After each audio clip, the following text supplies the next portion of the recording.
Assalamualaikum warahmatullahi taala wabarakatuh. Selamat datang kembali di kelas saya, kelas metodologi penelitian. Dan pada video kali ini adalah video untuk pertemuan keempat, yang mana materi yang akan kita diskusikan, akan kita bahas pada pertemuan kali ini, pada video kali ini adalah metode pengumpulan data.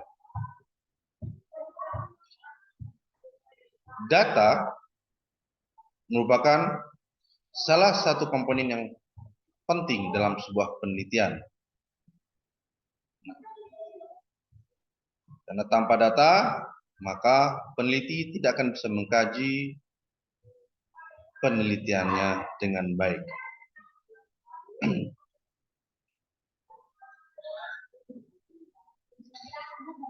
Seperti yang kita tahu bahwa salah satu komponen terpenting dalam penelitian adalah proses peneliti dalam pengumpulan data. Maka dari itu, peneliti harus mengetahui apa itu data dan cara-cara mengumpulkan data yang baik dan benar.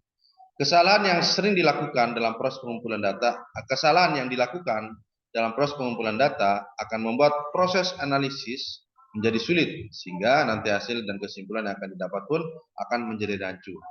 Itu akan terjadi apabila data yang dilakukan, yang dikumpulkan dan dilakukan dengan tidak benar. Pengumpulan data dilakukan untuk memperoleh informasi yang dibutuhkan dalam rangka mencapai tujuan penelitian. Jadi tujuan dari pengumpulan data itu adalah untuk mendapatkan informasi agar tujuan penelitian itu tercapai. Nah, pada itu sebelum melakukan penelitian, seorang peneliti biasanya telah memiliki dugaan berdasarkan teori yang ia gunakan. Dugaan tersebut disebut dengan hipotesis. Nah, tentang hipotesis sudah kita diskusikan di pertemuan sebelumnya. Nah, untuk membuktikan hipotesis secara empiris, maka seorang peneliti membutuhkan pengumpulan data untuk diteliti secara lebih mendalam. Nah, data itu bisa dikategorikan dalam 4 kategori. Yang pertama yaitu menurut cara memperolehnya, kedua menurut sumbernya, ketiga menurut sifatnya, dan keempat menurut waktu pengumpulannya. Menurut cara memperolehnya, data ada dua, yaitu data primer dan data sekunder.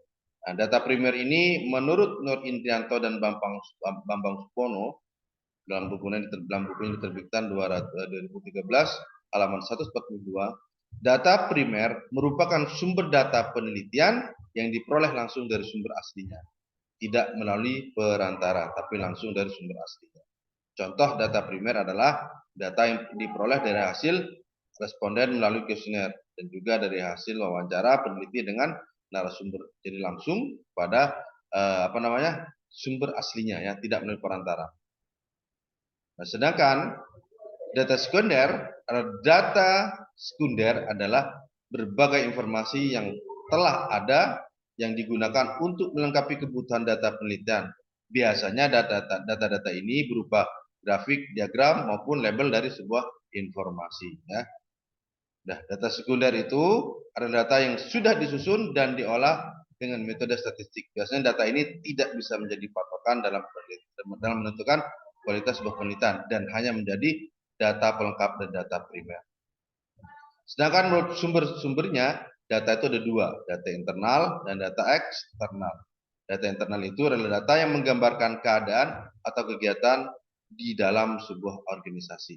Sedangkan data eksternal, data adalah data yang menggambarkan suatu keadaan atau kegiatan di luar sebuah organisasi, ya.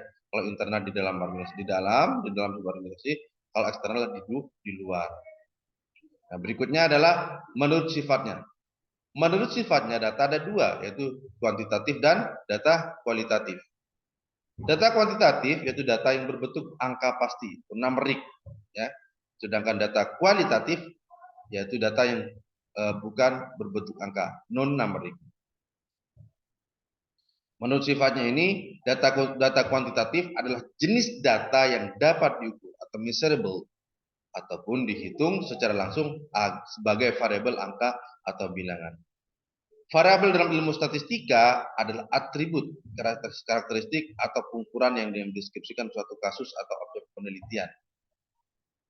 Contoh dari data kuantitatif yaitu data jumlah siswa, data penjualan barang, data tinggi badan, data pertumbuhan penduduk, data kunjungan wisata, termasuk juga data kuesioner penelitian.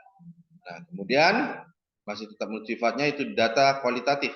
Kalau tadi data kuantitatif, sekarang maka data kualitatif.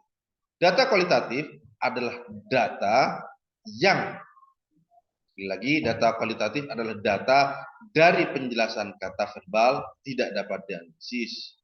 Sekali lagi, data kualitatif adalah data dari penjelasan kata verbal tidak dapat dianalisis dalam bentuk bilangan ataupun angka. Kenapa? Karena non-numerik. Beda dan kuantitatif. Kalau kuantitatif itu numerik, kalau kualitatif non-numerik. Sehingga tidak bisa dianalisis dalam bentuk bilangan ataupun angka. Dalam penelitian, data kualitatif berupa gambaran mengenai objek penelitian. Ya, dalam penelitian kualitatif ini, data kualitatif berupa gambaran mengenai objek penelitian. Data kualitatif memberikan dan menunjukkan kualitas objek penelitian yang dilakukan. Contoh datanya adalah seperti berikut. Ya. Contoh data kualitatif yaitu satu deskripsi suatu daerah yang teliti, gambaran tadi, maksudnya disebut gambar, di sini deskripsi, penjelasan. Kemudian biografi narasumber, sejarah berdirinya suatu perusahaan atau suatu tempat, itu merupakan contoh daripada data kualitatif. Sedangkan menurut waktu pengumpulannya, data juga ada dua, yaitu cross section dan data berkala atau time series. Cross section atau incidental yaitu data yang dikumpulkan hanya pada suatu tertentu. Data yang hanya dikumpulkan pada suatu tertentu. Tapi data berkala time series yaitu data yang dikumpulkan dari waktu ke waktu. Kalau tadi hanya pada suatu waktu, tapi kalau di time series atau data berkala adalah dikumpulkan dari waktu ke waktu untuk menggambarkan suatu perkembangan atau kecenderungan keadaan ataupun peristiwa ataupun dalam sebuah kegiatan. Ini lagi cross section dengan berkala atau time series bedanya adalah kalau cross section adalah dikumpulkan hanya pada suatu waktu tertentu, sedangkan data berkala atau time series dikumpulkannya dari waktu ke waktu. Berikutnya adalah pengumpulan data. Berikutnya adalah metode ya, metode pengumpulan data. Metode pengumpulan data ini harus dikuasai oleh seorang peneliti. Dalam sebuah penelitian, kita sering mendengar istilah metode pengumpulan data dan instrumen pengumpulan data. Meskipun saling berhubungan, namun dua istilah ini memiliki arti yang berbeda. Metode pengumpulan data adalah teknik atau cara yang dilakukan oleh peneliti untuk mengumpulkan data. Pengumpulan data dilakukan untuk memperoleh informasi yang dibutuhkan. Sekali lagi, pengumpulan data dilakukan untuk memperoleh informasi yang dibutuhkan dalam rangka untuk mencapai tujuan penelitian. Sementara itu, instrumen pengumpulan data, kalau tadi adalah metode pengumpulan data, sekarang instrumen pengumpulan data. Instrumen pengumpulan data merupakan alat dan instrumen, maka dia adalah alat ya.